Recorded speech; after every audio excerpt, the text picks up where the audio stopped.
আমার কৃষ্ণনগর লোকসভা যে একটু সামনে থেকে করেন না প্লিজ, একদম মুখ থেকে সর, আপনি একটু সরেন না প্লিজ।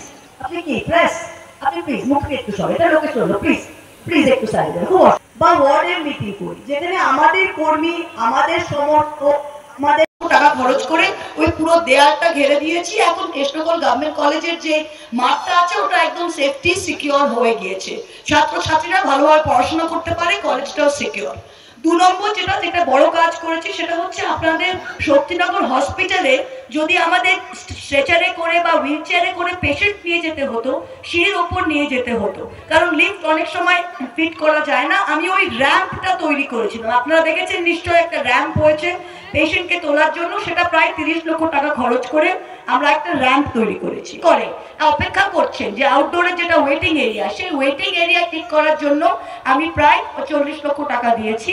আরেকটা হচ্ছে কৃষ্ণনগর স্টেডিয়ামে একটা জিম, আপনারা জানেন যে কম বয়সী ছেলেমেয়েরা আজকাল সবারই করা উচিত, শুধু কম বয়সী না, আমাদের সবাই মধ্যবয়স্কদেরও করা উচিত, আমাদের শরীর চর্চাটা করা উচিত। সেখানে মানে হেলথ কনসিয়াস হয়ে সেখানে আমরা একটা জিম তৈরি করেছি প্রায় 40 লক্ষ টাকা দিয়ে। এই হচ্ছে বড় কাজ। এর সাথে সাথে ছোট ছোট কাজও আমরা করেছি। আমাদের এখানে চার্চের যেটা কবরস্থানের বাইরে আমরা ছোট দরজা, আমি রাস্তা করেছি, লাইট করেছি, এরকম ছোট ছোট বহু কাজ আছে। আমি একটা লিফলেট করে হোয়াটসঅ্যাপে বা বাড়ি বাড়িতেও পৌঁছে দেবো। এমপি ল্যাডস এর কোটা থাকে, ওটা বছরে 5 কোটি টাকা, সেই 5 কোটি টাকাকে ডিভাইড করতে হয় এতগুলো ব্লকের মধ্যে, তাই গড়ে যেটা 2 কোটি টাকা সেটা কিন্তু কৃষ্ণনগর অ্যাসেম্বলিকে দেওয়া হয়েছে। আর কিছু নেক্সট কোয়েশ্চেন প্রশ্ন। ম্যাডাম আমি জাভেদ শেখ, আমাদের যে সদর হাসপাতাল ছিল এখানে আগে আমাদের ইমার্জেন্সি ট্রিটমেন্টটা হতো, সেটা কিছু বছর যাবত পুরোপুরি শিফট করে শক্তিনগর চলে গেছে, এটা আউটসাইড হয়ে যাচ্ছে। আমাদের এখানে 8টার পর করে রাতের দিকে খুব প্রবলেম। তো অ্যাটলিস্ট যদি আমাদের এখানে ইমার্জেন্সি ডিপার্টমেন্টটা যদি আবার চালু করা যায় তাহলে আমাদের শহরের যে বাসিন্দা আছে তাদের পক্ষে আমাদের ইমার্জেন্সি ট্রিটমেন্টটা পেলে খুব সুবিধা হবে। আমি এটা ডেফিনেটলি তুলবো, কিন্তু নরমালি কি হয়, আমরা স্পোকেন হাব মডেলে কাজ করি একটা শহরে। এটা শক্তিনগর তো 10 নম্বর ওয়ার্ডে, শক্তিনগর হসপিটাল 10 নম্বর ওয়ার্ডে, বেশি দূরে নয়। যখন আমরা খুব উন্নত ভাবে এমার্জেন্সিটা করতে চাই, 2 জায়গায় করাই সম্ভব নরমালি হয় না, তাই জন্য একটাতে শিফট করা হয়েছে। কিন্তু আপনি যা হোক এটা বললেন, আমি ওটা ডেফিনেটলি তুলে দেব। বাসিন্দা আমরা 6 মাস ধরে এই নাকলেন আমাদের একটি ট্রেন আছে, এটা ছোটোখাটো বিষয়, তবু আমরা খুব কষ্টের মধ্যে দুর্বিষহভাবে আছি। মিডিয়াও এসছেন, পেপারে দিয়েছে, অনেক কিছু হয়েছে। আমাদের যে কাউন্সিলর তিনি অনেক চেষ্টা করেছেন, কিন্তু মিউনিসিপ্যালিটি কিছুতেই যাওয়া হয়েছে, কোনো কাজ হয়নি। সেই জন্য আমরা ট্রেনটা কি খোলা ট্রেন, প্রবলেমটা কি? কত লেন্থটা কত? 200 মিটার হবে। 200 মিটার হবে, ঠিক আছে। এখন তো নির্বাচন বিধি চালু হয়ে গেছে, আমি তো এখন ওটার কোনো প্রমিস করতে পারি না। আমি নির্বাচন বিধি চলাকালীন এটা প্রমিস, মানে আমি এটা তো ডিরেক্টলি বলতে পারি না। আমি এটাই বলতে পারি যেটা আমি ওটার পর ডেফিনেটলি নজরে আমি লিখে রাখছি। এটা প্লিজ নিরঞ্জন কে আছে এখানে অফিস থেকে, প্লিজ কেউ একজন লিখে রাখো। 15 নম্বর ওয়ার্ড, এটা কোন এক্স্যাক্টলি লোকেশনটা কত কি? নাথ লেন 200-250 মিটার মতো ড্রেন সংস্কার এবং কভার। Thank you sir. দেখতাম আগে বেসিক্যালি খালের মধ্যে জল ছিল, কিন্তু বর্তমানে কি হয়েছে, খালটা হয় না, যার ফলে খালে এখন জল নিকাশি কোন ব্যবস্থা নেই, আর ময়লা ভর্তি হয়ে গেছে। আমি চাইছি ম্যাডাম আপনি আবার ক্ষমতায় আসার পরে, মানে আপনি আবার এমপি হওয়ার পরে যদি আমাদের বেসিক্যালি খালটা সংস্কার করে ওটা যদি একটা পার্ক মতন করে বা জল ব্যবস্থা করেন, এবং যেটা আপনি এমপি থাকা যে প্রপোজাল দিয়ে যে আমাদের ওই ফ্লাইওভার যে একটা প্রপোজাল আপনি দিয়েছিলেন বেলডাঙ্গাটা, ওই প্রকল্প যদি বাস্তবায়িত হয় তাহলে ম্যাডাম আমরা কৃষ্ণনগরে খুব উপকৃত হব। আমি এখানে সোমনাথ জায়গাটা ওখান থেকে সাইড অফ বিউটিফিকেশন প্রজেক্ট, যে নদীর তার দিয়ে যে বিউটিফিকেশনটা, ওটা আমি প্রপোজাল দিয়েছি, ওটা এবছরই পাস হওয়ার কথা। ওটা 1 নম্বর। 2 নম্বর আমাদের যেটা বেলডাঙ্গার ফ্লাইওভার, সেটা আমি রেলকে দিয়েছি এবং আপনি ফেসবুকেও লেখা আছে যে আমি ওটা দিয়েছি। 3 নম্বর যেটা কৃষ্ণনগর করিমপুর রেল, সেটা আমার চিঠির জন্য আমি চিঠি লিখেছি এবং অশ্বিনী বৈষ্ণবকে আমি নিজে মিট করে রিকোয়েস্ট করেছিলাম। আমার চিঠির ভিত্তিতে রেল 2 কোটি টাকা স্যাংশন করে, কিন্তু এখন সেটার সার্ভেটা হচ্ছে। আপনি যেটা বললেন যে খাল সংস্কার নিয়ে, ওটা আমি ডেফিনেটলি আমার লিস্টের মধ্যে রেখেছি। আমি বিগত 5 বছর ধরে ফ্র্যাঙ্কলি গ্রামীণ এলাকায় বেশি ফোকাস করে ওগুলো করেছি। এখন ওটা একটা স্ট্যান্ডার্ডে এসে গিয়েছে। এখন আগামী যে 5 বছর আছে ওটা আমি কৃষ্ণনগর শহর এবং শহর কেন্দ্র এলাকাগুলোতেই টাইমটা দেব। আর কি আছে? আপনার কাছে একটি মেডিকেল কলেজের দাবি রাখছি। আচ্ছা, আমাদের তো এখন বাস্তব কথা বলতে যেটা, সেটা আমাদের ডাক্তারদের কলেজ নিয়ে এখন ডাক্তারদের শর্টেজ চলছে। তা মেডিকেল কলেজে আপনারা বলেছেন, আমি ডেফিনেটলি এটা তুলে দেবো। আমাদের তো কৃষ্ণনগর অনেক পেয়েছে, আমরা তো কন্যাশ্রী ইউনিভার্সিটি পেয়েছি, আপনারা জানেন। তো আপনারা এটা বলছেন, ডেফিনেটলি আমি মুখ্যমন্ত্রীকে এটা তুলে দেবো। ঠিক আছে। বাসিন্দা, আমার বাড়ির পাশেই হরিজন পল্লীতে। হ্যাঁ, আমাদের হরিজন পল্লীতে বেশিরভাগটা মানুষ হচ্ছে পিছিয়ে পড়া, গরিব মানুষই। আমাদের ওখানটাতে দুটো হচ্ছে ICDS mid day meal centre, কিন্তু যেটা হয় সেটা হচ্ছে এই রেগুলারই হচ্ছে যারা ওখানে টিচার রয়েছে, খিচুড়ি বা বাচ্চাদের যে সমস্ত খাবার দেওয়া হয়, তারা ওটাকে রান্না করে নিয়ে এসে সেই জায়গাটা ডিস্ট্রিবিউট করে চলে যায়। শিক্ষাগত বা শিক্ষিত করা যে পড়াশোনার ব্যাপারটা, সেটা টোটালটাই বন্ধ দীর্ঘ কয়েক বছর ধরে। মূল যেটা বিষয় সেটা হচ্ছে এদের কোনো স্থায়ী হচ্ছে সেন্টার নেই। এটা কি ভাড়া করে দুটো সেন্টার? ভাড়া করে যিনারা চালাচ্ছেন তারাই বলতে পারে কাউকে ভাড়া দেয়। আমার যেটুকুনি জানা, না, আইসিডিএস সেন্টার তো মানে ওটা তো ডেজিগনেটেড আইসিডি ওয়ার্কার আছে, দিদিমণি আছে, দিদিমণি আছে, রান্নার দিদিমণি আছে, পড়াশোনা দিদিমণিও আছে, দেয়ালে ছবি টবি দিয়ে যেরকম করা ওগুলো আছে। তাহলে প্রবলেমটা কি? প্রবলেমটা হচ্ছে স্থায়ী জায়গা নেই। কত বাচ্চা আছে ওখানে? আমাদের হরিজন পল্লী টোটাল বাচ্চাগুলোই পড়াশোনা করে। তো কি 70টা? 100-100-র উপরে, 100-র নিচে? 100-র মতো হবে এই আরেকটা আমাদের না? আপনি বলছেন যে ওখানে খালি খাবার দেওয়া হয়, আর কিছু হয় না? আচ্ছা, ওকে ওকে, এটা লিখে রাখো তো। আইসিডিএস সেন্টার নাম্বারটা জানেন?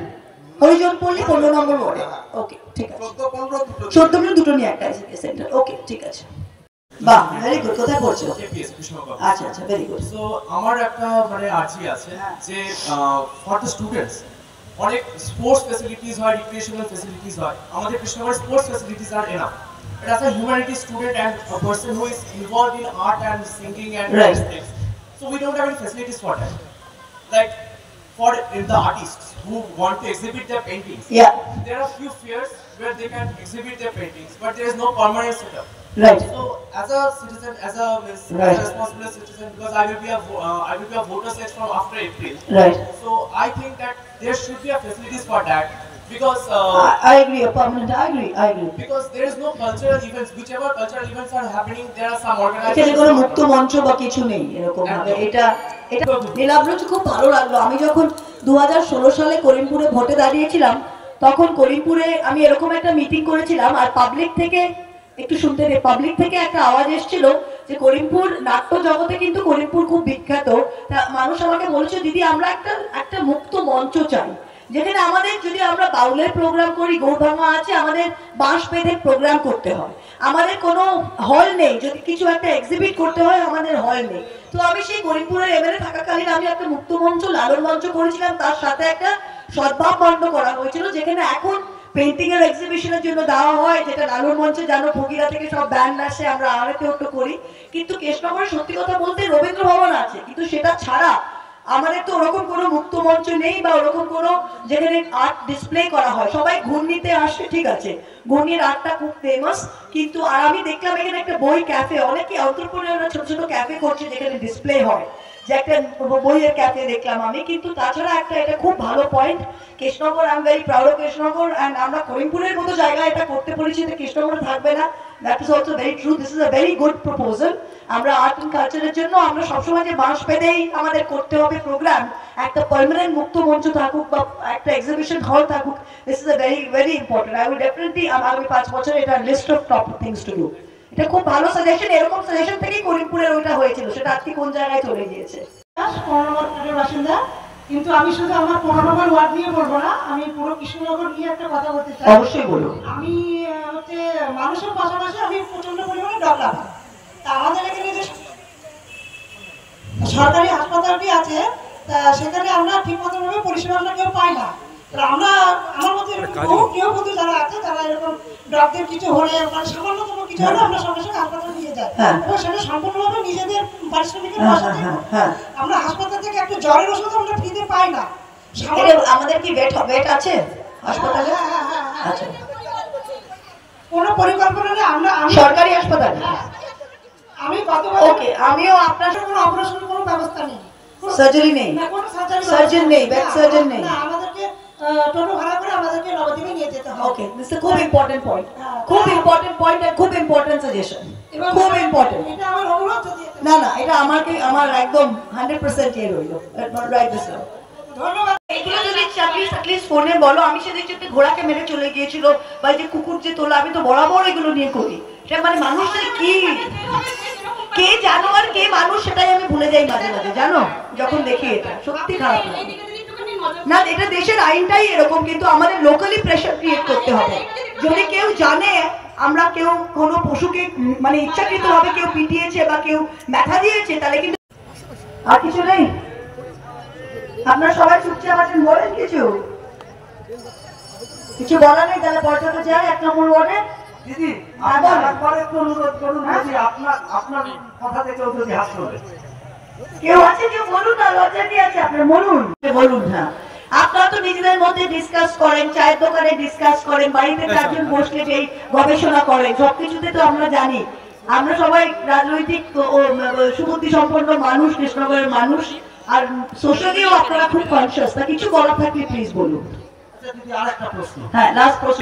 সেইটাকে যদি আমরা কোনো কিছুভাবে সেটা আমরা প্রচার করতে পারি, আমরা এটা পুলিশের মাধ্যমে খুব এডিকশন অ্যালকোহলিজমের বিরুদ্ধে আমি বলবো, আগামী দিনে সরকারকে বলবো, প্রশাসনকে বলবো, যাতে আমরা প্রত্যেকটা ওয়ার্ড ভিত্তিক ক্যাম্প করি, ওয়ার্ড ভিত্তিক করি। আমরা যেরকম সেফ ড্রাইভ সেফ লাইফ করেছি, ড্রাঙ্ক ড্রাইভিং এর বিরুদ্ধে করেছি, এটা প্রত্যেকটা ওয়ার্ডে। আর কয়েকটা আমাদের মেন এলাকা থাকে, সেগুলোতেও চিহ্নিত করে সেখানে ক্যাম্প করে করতে হবে। Definitely, very good, thank you. আসছি তাহলে, অনেক